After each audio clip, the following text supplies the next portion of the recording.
திரு நரேந்திர மோடி அவர்கள் என்றைக்கு ஆட்சிக்கு வந்தார்களோ பாடத்திட்டத்துல ஒரு மிகப்பெரிய தாக்குதலை நடத்திட்டு இருக்கிறாங்க. முகலாயர்களுடைய வரலாற்றை சில பாடங்கள்ல இருந்து நாங்க நீக்கிறோம். இவ்வளவு சிதைவுகளை என்சிஆர்டி செய்யும்போது அந்த செய்திகள் எதுவுமே உச்ச நீதிமன்றத்துக்கு தெரியாதா? விவாதத்திற்குரியதுன்னா அதை வைக்காதீங்க. அதுவும் 8ஆம் கிளாஸ் பாடத்துக்கு போயிட்டு நீதிமன்றம் எங்க இருந்து பெருசா தலையிட போகுது? RSS உடைய நேரடி தலையீடு இருக்கிறது. தவறை என்சிஆர்டி தொடர்ந்து செய்து கொண்டிருக்கிறது. திரும்ப பெறணும்னு சொன்னா நாங்கள் அது உடன்பட மாட்டோம் நிப்பாங்க.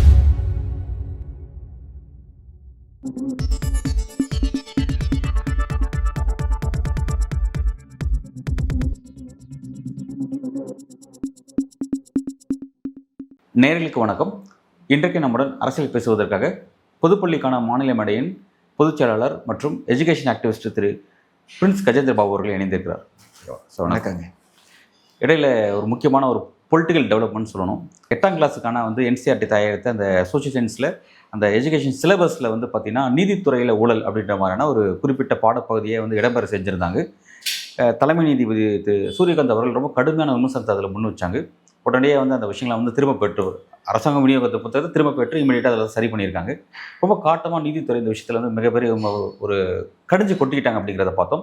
அதே மாதிரி மத்திய கல்வித்துறை அமைச்சர் தர்மேந்திர பிரதான் அவர்களும் நாங்கள் சரி பண்ணிக்கிறோம் அப்படின்ற மாதிரியான ஒரு ரிப்பேவும் கொடுத்துருந்தாங்க. இந்த நடவடிக்கை நீங்கள் எப்படி பார்க்குறீங்க?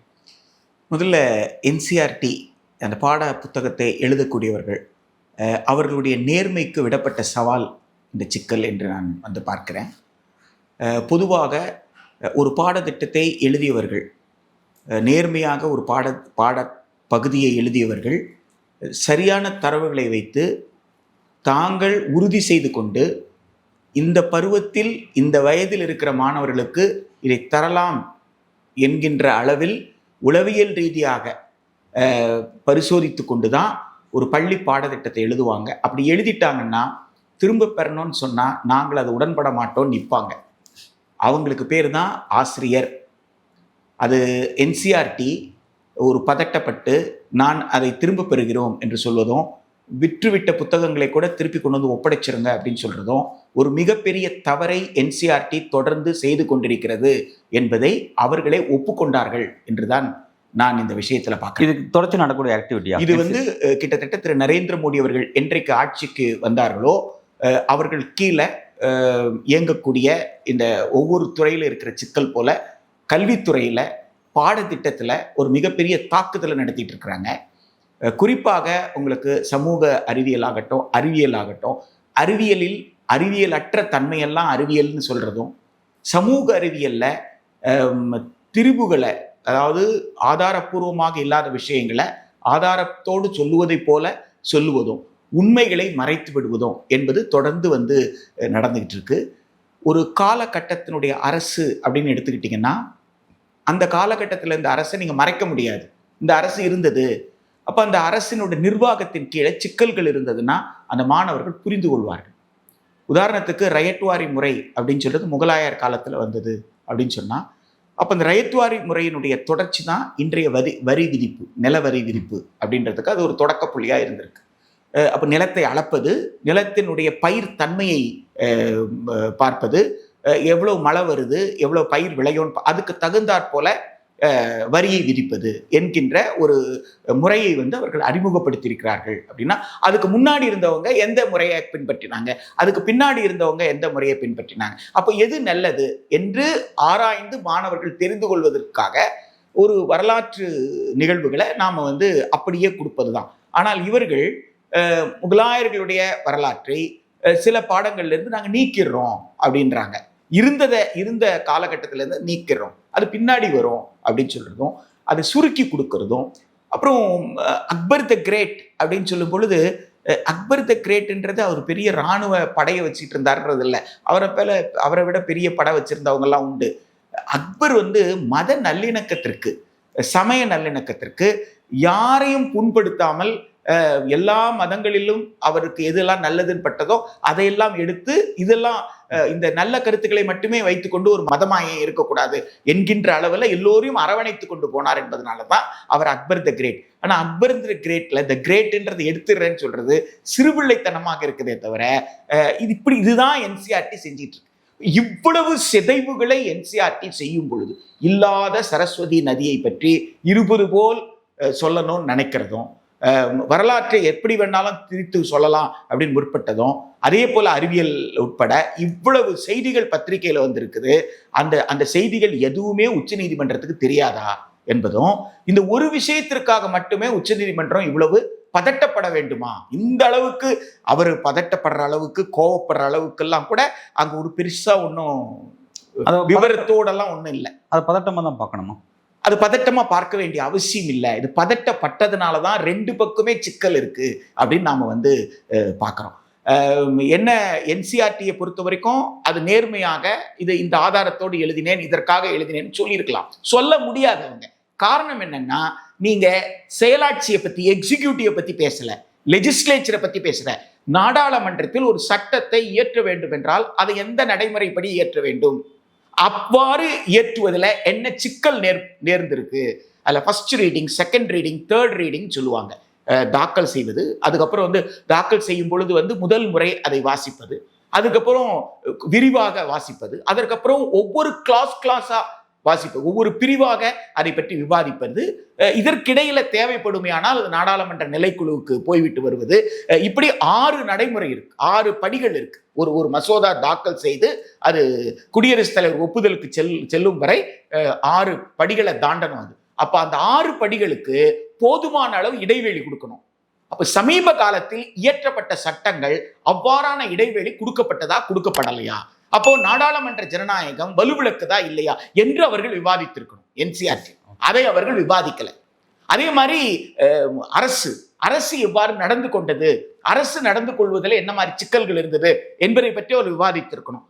இது போன்ற சிக்கல் நாடாளுமன்றத்திலும், சட்டத்துறை லெஜிஸ்லேஷன்லயும், அரசுல மட்டும் கிடையாது, நீதித்துறையிலும் இருக்கு அப்படின்னு சொல்லி அவர்கள் சொல்லியிருந்தார்களே. ஆனால் அது வந்து சிக்கல் ஏற்படுத்தி இருக்காரு.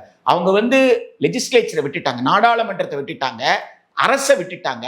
வெறும் நீதித்துறையை மட்டும் அவர்கள் சொன்னதனால் ஏதோ நீதித்துறையின் மீது ஒரு குற்றச்சாட்டை வைப்பதை போல. ஆனால் நீதித்துறை என்னை தன்னைத்தானே எப்படி பரிசீலிச்சுக்கோன்னா, ஒரு மனு ரொம்ப நாளா வந்து விசாரணைக்கு வராமலே நிக்குதுன்னா, காலம் கடத்தப்பட்ட நீதி என்பது மறுக்கப்பட்ட நீதி தானே. இது ஒரு நியாயமா, ஒரு ஜனநாயக தன்மை கொண்டதா என்பதை வந்து புரிந்து பார்க்கணும். ஒருத்தர் வந்து ஸ்ட்ரா தானே கேட்டாரு, ஒரு குழா கொடுங்க, எனக்கு வந்து எனக்கு உடம்பு இது இருக்கு, உபாதை இருக்கு, என்னால டம்ளர்ல தண்ணி எடுத்து குடிக்க முடியல, அதனால நான் குழா கொடுங்கன்னு கேட்டாரு. குழா கொடுத்துட்டு போன்னு நேரடியா உடனே உத்தரவு கொடுக்க வேண்டியது தானே. அதற்கு வந்து நீங்க நோட்டீஸ்ல கொடுத்தீங்க, நீங்க வந்து அரசு பதில் மனு தாக்கல் பண்ணணும்னு சொன்னீங்க. இப்படி பல விஷயங்களை சொல்லலாம். இதெல்லாம் வந்து ஒரு மனித உரிமையை, ஒரு இந்திய அரசமைப்பு சட்டத்தின் கூறு 21 கொடுத்திருக்க உரிமையை அது வந்து மீறினது இல்லையா? நீங்க வந்து சில வழக்குகள்ல வந்து நீங்க நேரா உச்ச நீதிமன்றத்துக்கு வந்தீங்க, நீங்க உயர் நீதிமன்றத்துக்கு போகன்னு சொல்றதும், சில வழக்குகள்ல நேரடியா உச்ச நீதிமன்றமே தீர்மானிக்கிறதும், சில வழக்குகள்ல எந்த நீதிமன்றத்தில் இருந்தாலும் எல்லாத்தையும் உச்ச நீதிமன்றத்துக்கு மாத்து அப்படின்னு சொல்றதும் இப்படி வந்து ஒரு நியாயமான அணுகுமுறையாக இருக்க முடியும். ஆக இந்த சிக்கல்களை மாணவர்கள் வந்து விவாதிக்கட்டும் என்று கூட அவர்கள் வெளிப்படையாக இருந்திருக்கலாம். நீதித்துறை என்ன சொல்றாங்கன்னா அப்படின்னா, மாணவர்கள் முன்னாடி, அது 8ஆம் கிளாஸ் படிக்கிற மாணவர்கள் முன்னாடி ஒரு என்ன விஷயம் அது டிரான்ஸ்பரன்ஸா வைக்கணும், நீங்க வைக்கும்போது விமர்சன பார்வையோட ஒரு விஷயத்தை வைக்கிறது அப்படிங்கிறது வந்து அந்த மாணவர்கள்ட்ட சரியான விஷயம் தானா, நீங்க அதன் மூலமாவே ஒரு அரசியல் பேசுற மாதிரி இருக்கு அப்படின்ற ஒரு விஷயத்தை பாக்குறாங்க. அதுலதான் என்சிஆர்டியோட சிக்கலே வருது. அப்போ நீதித்துறை என்ன கேட்டிருக்கிறோம், இப்படித்தான் மற்ற விஷயங்களையும் நீங்க நடந்துகிட்டீங்களா அப்படின்னு. இத்தனை நாட்கள் வந்த அத்தனை விஷயத்திலையும் நீதித்துறை தலையிட்டு இருந்தா இது வந்திருக்காது. இது நீதித்துறை தனக்கு சம்பந்தமே இல்லாதது போல் இத்தனை நாள் ரொம்ப அலட்சியமாக இருந்ததாகத்தான் நான் வந்து கருதுகிறேன். இன்று நீதித்துறையை பற்றியே வந்துவிட்டது, அதுவும் ஒரு செய்தியா வந்துவிட்டது என்ற உடனே நீங்க வந்து அதை நான் எடுக்கிறேன் அப்படின்னு சொல்றதுன்றது நிச்சயமாக அவ்வாறு நீதித்துறையை பற்றி 8ஆம் வகுப்பு மாணவர்களுக்கு சொல்லி இருக்க வேண்டியது இல்லைன்றதுதான் என்னுடைய தனிப்பட்ட கருத்து. காரணம் என்னன்னா, பொதுவாக உலக அளவுல என்ன சொல்லுவாங்கன்னு கேட்டா, எந்த ஒரு விவாதத்திற்குரிய பொருளும் பள்ளி பருவத்துல, குழந்தை பருவத்தில் இருக்கிற மாணவர்களுக்கு பாடப்பகுதியில வைக்கக்கூடாதுன்னு சொல்லுவாங்க. ஒரு விவாதத்திற்குரியதுன்னா அதை வைக்காதீங்க. எதெல்லாம் உலகம் முழுக்க ஒரு நியதியாக ஏற்றுக்கொள்ளப்படுகிறதோ அதை மட்டுமே விவாதத்திற்கு வைங்க அப்படின்னு சொல்லுவாங்க. அப்ப நீங்க விவாதத்திற்குரிய ஒரு பொருளை, குறிப்பாக நீதித்துறையில முறைகேடு இருக்கா, ஊழல் இருக்கா, இது போன்ற விஷயங்கள் எல்லாம் அந்த 8ஆம் வகுப்பு படிக்கக்கூடிய 13 வயது குழந்தைகளுக்கு புரிந்து கொள்ளக்கூடிய வாய்ப்பு ரொம்ப குறைவு. அப்போ அப்படி நீதித்துறை இன்னும் சிறப்பாக எப்படி அதே பாடத்தை வேற மாதிரி சொல்லியிருக்கலாம். நீதித்துறையில் காலதாமதம் ஆவது போல் காரணம் சொல்லப்படுகிறது, ஒரு குற்றச்சாட்டு எழுகிறது, அந்த காலதாமதத்துக்கு எதெல்லாம் காரணமா இருக்கலாம் விவாதிச்சிருக்கலாம். அல்லது நீதித்துறையில ஒரு தீர்ப்பின் மீது விமர்சனம் கடுமையாக வருகிறது, அப்ப அந்த தீர்ப்பு நியாயமாக இருக்கணும்னு மக்கள் விரும்புறாங்க, எனவே நீதிமன்றம் நியாயமாக இருக்கணும் அப்படி என்பதுதான் அரசியல் சட்டம் வழிகாட்டுகிறது என்பதை போல சொன்னா ஒரு பாசிட்டிவா நீங்க அப்ரோச் பண்ணியிருந்தா அது பிரச்சனையே கிடையாது. ஆனா இந்த 8ஆம் கிளாஸ் பசங்களுக்கு இது சொன்னதால மட்டுமே நீதித்துறையின் மீது ஏதோ மாணவர்களுக்கு நீங்க தவறா ஒரு நீதி அரசர் தீர்ப்பை கொடுத்துட்டு எனக்கு இரவு கடவுள் சொன்னாரு, கடவுள் சொன்னதை வச்சுதான் நான் தீர்ப்பு எழுதினேன் அப்படின்னு சொல்லும் பொழுது ஏற்படாத ஒரு சந்தேகம், நீதித்துறையின் மீது ஏற்படாத சந்தேகம் இந்த 8ஆம் கிளாஸ்ல இருக்கக்கூடிய ஒரு சின்ன பகுதியினால் நீதிமன்றத்துக்கு எழுந்து விடுமா என்று எனக்கு தெரியல.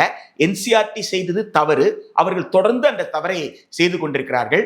அந்த தவறுக்கு நீதிமன்றம் தன்னை பற்றி பேசியதை மட்டுமே எடுத்துக்கொண்டது என்பது நீதிமன்றத்திற்கு அதனுடைய ஸ்டாண்டர்ட்ஸ்க்கு, அதனுடைய தன்மைக்கு உகந்ததாக நான் பார்க்கல.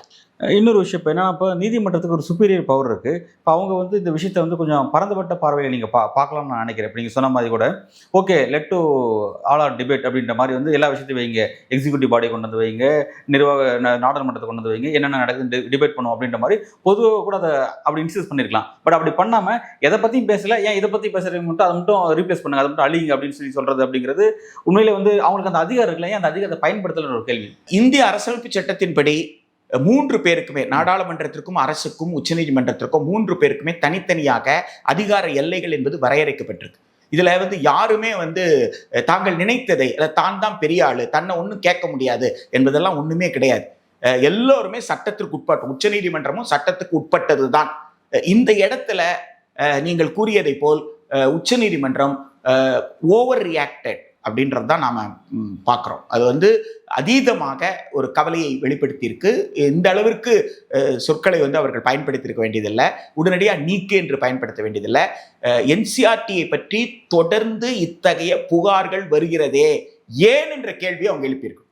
இது நீதித்துறையை பற்றி மட்டுமல்ல, தொடர்ந்து நாங்களும் பார்க்கிறோம். இப்ப கடைசியா நீங்க நீதித்துறைக்கு வந்திருக்கிறீங்க, இது எந்த வகையில நியாயம், இந்த புகார்கள் எழுவதற்கு காரணம் என்ன? இப்ப சாதாரணமாக இந்த வழக்குல தேர்வு வேணுமா தேர்வு வேண்டாமா அப்படின்ற அந்த விஷயங்கள்லாம் கூட ஒரு தேர்வு தாள்ல ஒரு கேள்வி தவறாக இருக்கு அப்படின்னு சொன்னா உடனே ஒரு எக்ஸ்பர்ட் பாடியை போடுன்றாங்க. அந்த எக்ஸ்பர்ட் பாடி கிட்ட ஒப்பீனியன் கேட்குறாங்க.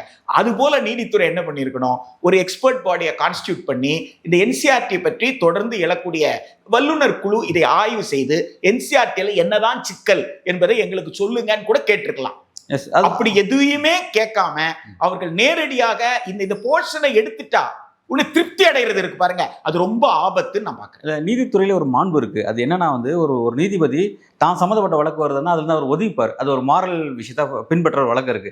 நீங்க சொல்ற மாதிரி பார்த்தீங்கன்னா இது நம்ம சப்ஜெக்ட் பார்த்தியே இருக்கு அப்படின்னும் போது ஒரு தனியாக ஒரு இண்டிபெண்டன்ட் பாடி ஒன்று போட்டு இது என்னப்பா அப்படின்னு பாருன்னு அந்த கைட்லைன் கொடுத்துருக்கலாம். பட் அதெல்லாம் இல்லாமல் டைரக்டா அவங்களே இன்டர்பிரேட் ஆனது அப்படிங்கிறது பார்த்தீங்கன்னா நீங்க சொன்ன ஒரு பதட்டம் அப்படின்ற இடத்துல அது நிற்குதுங்கிறத புரிஞ்சுக்க முடியுது. Right, okay. இப்போ என்னோட கேள்வி என்னன்னா, இன்றைக்கு இந்து ஆங்கில செய்தித்தாள் எழுதப்பட்டிருக்க ஒரு தலையங்கம், அதில் ஒரு விஷயத்தை குறிப்பிடப்பட்டிருந்துச்சு. அது என்ன அப்படின்னா, பிஎம்ஓ ஆஃபீஸ் தொடர்ச்சியாக நீதிமன்றங்கள் பிரதமர் மோடி தலைமையான பாஜக ஆட்சியுடைய வளர்ச்சிக்கு முட்டுக்கட்டையாக இருக்குது அப்படின்ற மாதிரியான விஷயத்தை மென்ஷன் பண்ணார் அப்படின்ற மாதிரி இன்றைக்கு தலையங்கம் எழுதப்பட்டிருந்தது. ஸோ இப்போ இதன் மூலமாக வச்சு புரிஞ்சுக்கும் பொழுது அப்படின்னா இந்த விஷயங்கள் உள்ள பேசி முடிச்சிருக்க வேண்டிய விஷயங்கள் பட் பொதுவெளிக்கு ஓப்பனாகவே வந்துருச்சு அப்படின்னா அப்போ உண்மையிலே இந்த விஷயத்தை எப்படி பார்க்கலாம்? அது முழுக்க முழுக்க அரசியல் கண்ணோட தான் பார்க்கணுமா? இது எப்படி புரிஞ்சுக்கலாம்? எப்போ ஒரு அமைச்சர் என்ன பண்ணியிருக்கணும், என்சிஆர்டி டிஃபெண்ட் பண்ணியிருக்கணும். அவர் என்சிஆர்டி செய்தது இது வரைக்கும் எல்லாத்துக்கும் அப்படித்தானே சொன்னாரு. இல்ல அவர் அப்படி சொல்லாம அது சார்ந்த நடவடிக்கை துறை ரீதியா நடவடிக்கை எடுக்கப்படும் அப்படின்னு சொன்னா அப்ப என்சிஆர்டியில, ஏன்னா இன்றைக்கு நேற்று அல்ல 12 ஆண்டுகளாக திரு நரேந்திர மோடி ஆட்சியில் இருக்கிறார். 12 ஆண்டுகளாக இந்த ஆட்சி நடக்கு. அப்போ இந்த 12 ஆண்டுகள்ல உங்களால் நியமிக்கப்பட்டவர்கள் தானே என்சிஆர்டியில் இருக்கிறாங்க. அப்போ அந்த அளவிற்கு சந்தேகத்திற்குரியவர்கள் அல்லது வந்து சரியான மாணவர்களுக்கு பாடத்தை வைக்க இயலாதவர்கள், அப்படிப்பட்டவர்களை நீங்க நியமித்திருந்தால் திரு நரேந்திர மோடி அவர்கள் தானே ராஜினாமா செய்யணும். இதுல அவரால் நியமிக்கப்பட்டவர் தான். அவங்களோட எல்லா விஷயத்திலும் அவங்க வந்து தலையிட்டு இருக்காங்களே. கல்வி கொள்கையில அவங்க வந்து ரொம்ப பெரிய அக்கறையை செலுத்தி எல்லா கட்டத்திலும் ஏற்றிருக்காங்க. எனவே அவர்கள் வந்து இதை விட்டு பார்த்திருக்காங்கன்னு தான் நான் நினைக்கிறேன். அரசு என்ன செய்திருக்கு, நீதிமன்றத்தை வந்து ஒரு சிக்கலுக்குள்ளாக்குற விஷயத்த வந்து விட்டு பார்த்திருக்காங்க.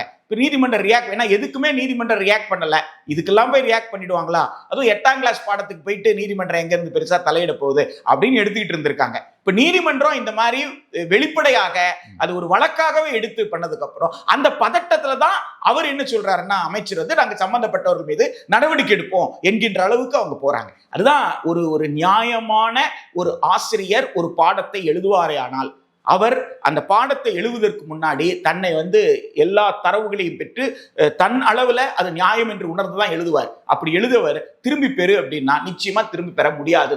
அதுக்கு நிறைய உதாரணங்கள், அது நிறைய முன்பு காலத்துல அந்த மாதிரி வரலாற்றை திருப்பி சொல்லும் பொழுது முடியாது, எங்களால அது செய்ய முடியாது, நாங்க சரியாதான் எழுதணும்னு சொன்னவங்கலாம் நிறைய பேர் இருக்கிறாங்க. இதுல வந்து அவங்களுக்கு பதட்டம் என்னன்னா, தாங்க மொத்தமாக திரு மோடி அரசு, மோடி தலைமையில் இருக்கிற இந்த அரசு ஒட்டு மொத்தமா வெளிப்பட்டு போயிடும், அவங்க செய்த எல்லா விஷயங்களும் விவாதத்துக்கு வந்துரும்ன்ற பதட்டத்துல இதை பெருசாக்காம உடனே முடிச்சுக்கணும்ன்றதுக்காக தான் அவங்க அவசரப்பட்டு என்ன சொல்றாங்க, நாங்க மொத்தமா அதை விலக்கிட்டோம், அந்த புத்தகத்தை கூட திரும்பி வாங்கிட்டோம் அப்படின்னு சொல்றாங்க. இது என்சிஆர்டிய உச்ச நீதிமன்றம் இந்த அளவிற்கு வந்துட்டதுனால என்சிஆர்டியில இத்தனை காலங்களாக எழுந்த அத்தனை புகார்கள் மீதும் விசாரிப்பதற்கு ஒரு வல்லுநர் குழு போட்டு எந்தெந்த இடத்துல என்சிஆர்டி தவறு செய்திருக்கு என்பது பார்ப்பதுதான் வந்து ஒரு நியாயமான ஒரு நீதித்துறையின் அணுகுமுறையா இருக்க முடியுமே தவிர, நீதித்துறை பற்றி வந்த விமர்சனத்தை மட்டுமே நீக்கிவிட்டால் நாங்கள் திருப்தி அடைந்து கொள்கிறோம் என்று நீதித்துறை சொல்வது என்பது இந்திய அரசமைப்பு சட்டத்திற்கு உட்பட்ட ஒரு நீதித்துறை செய்யக்கூடிய காரியமாக நான் பார்க்கல. ஓகே, இப்போ நீங்கள் என்னோட ஃபைல் கொஸ்டின் என்னன்னா வந்து நீங்கள் தொடர்ச்சி என்சிஆர்டியில் இந்த மாதிரி கம்ப்ளைண்ட்ஸ் ரெகுலராக வந்துட்டு இருக்கு அப்படின்னு சொல்கிறீங்க. அப்படி இருக்கும்பொழுது வந்து இப்போ என்சிஆர்டி அந்த அரசு அதிகாரிகள் அவங்க இப்படி விஷயத்தை நோக்கி நகராங்க அப்படின்னா அது கவர்மெண்ட்டோட இன்ட்ரெஸ்ட் அவங்க பிரதிபலிக்கிறாங்க அப்படிங்கிறத பார்க்க வேண்டியதாக இருக்குது. வரலாற்றில் பல்வேறு விஷயத்தை மாற்றமைக்கிறது அப்படின்லாம் பார்த்தீங்கன்னா மேலே இருக்கிற ஒரு ஆசீர்வாதத்தின் அடிப்படையில் செய்கிறாங்க.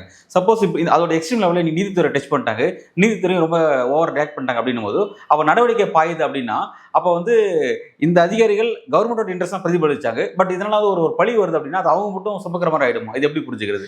இது வந்துங்க நேரடியாக RSS தலையீடு இல்லாமல், RSS வழிகாட்டுதல் இல்லாமல் திரு நரேந்திர மோடி அவர்கள் தலைமையில் இருக்கிற இந்த பாஜக அரசு எதையுமே செய்யலைன்றத தொடக்கத்திலிருந்து பார்க்குறோம். ஏன்னா 2014 மே மாதம் திரு நரேந்திர மோடி அவர்கள் பிரதமராக பதவியேற்கிறார். அவர் பதவியேற்ற 2 மாதத்திற்குள் தீனநாத் பத்ரா என்கின்ற RSS சார்ந்த ஒரு கல்வியாளர் அவர் வந்து ஒரு அறிவிக்கையை கொடுக்கிறார். நாங்கள் நான் கவர்மெண்டல் எஜுகேஷன் கமிஷன் என்ற ஒரு கமிஷனை நாங்கள் அரசு சாராத கல்வி ஆணையத்தை நாங்கள் உருவாக்கி நாங்கள் 3 ஆண்டு காலத்தில் பரிந்துரைகளை கொடுப்போம், அந்த பரிந்துரைகளை இந்த அரசு நடைமுறைப்படுத்தும் கொடுத்தார்.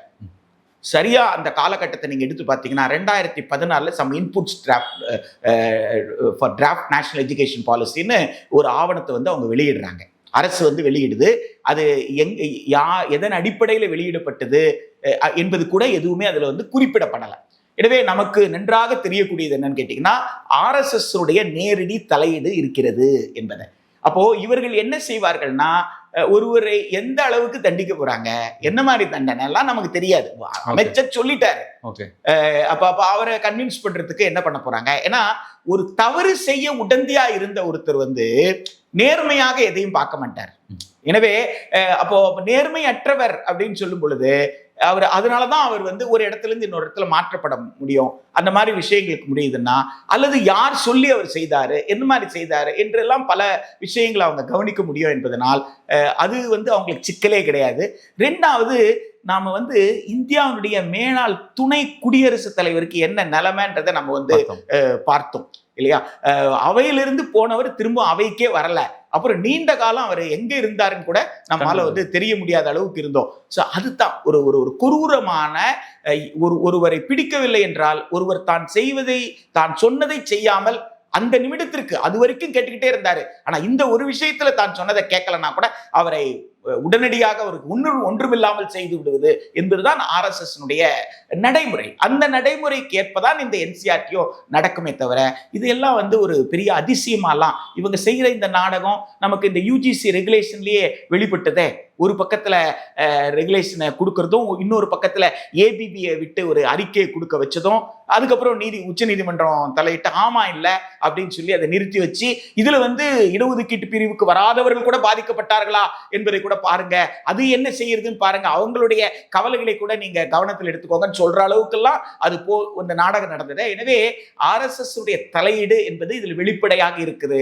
அந்த இடத்துலதான் உச்ச நீதிமன்றம் இன்னும் கொஞ்சம் கவனத்தோடு, இது நான் சம்பந்தப்பட்டது மட்டுமல்ல, குழந்தைகளின் கல்வி சம்பந்தப்பட்டது, எதிர்கால இந்தியா சம்பந்தப்பட்டது. எனவே இத்தகைய தவறுகள் இனி எதிர்காலத்தில் எந்த வகையிலும் வந்துடக்கூடாது என்பதனால் NCERT எழக்கூடிய இந்த சிக்கல்களை ஆராய்வதற்கு ஒரு குழு போட சொல்வதுதான் நியாயமாக இருக்க முடியுமே தவிர, நீக்கிவிட்டார்கள், திரும்ப பெற்று விட்டார்கள், அரசு நடவடிக்கை எடுத்து விட்டது என்று திருப்தி அடைந்து இந்த வழக்கை முடித்துக் கொள்ளுமையானால் அது நிச்சயமாக ஒரு நியாயமற்ற அணுகுமுறையாக தான் பார்க்கணும். அடுத்த கட்டம் இந்த விவகாரம் நீங்கள் சொல்கிற மாதிரியான ஒரு குழு போடப்படுதா, அது அந்த குழு விசாரிக்க போதா, அல்லது இந்த விஷயம் வழக்கமாக அப்படியே வேற மாதிரி நடைமுறையில் முடிய போதா அப்படிங்கிறத பொறுத்திருந்து பார்க்கணும். மிக்க நன்றி.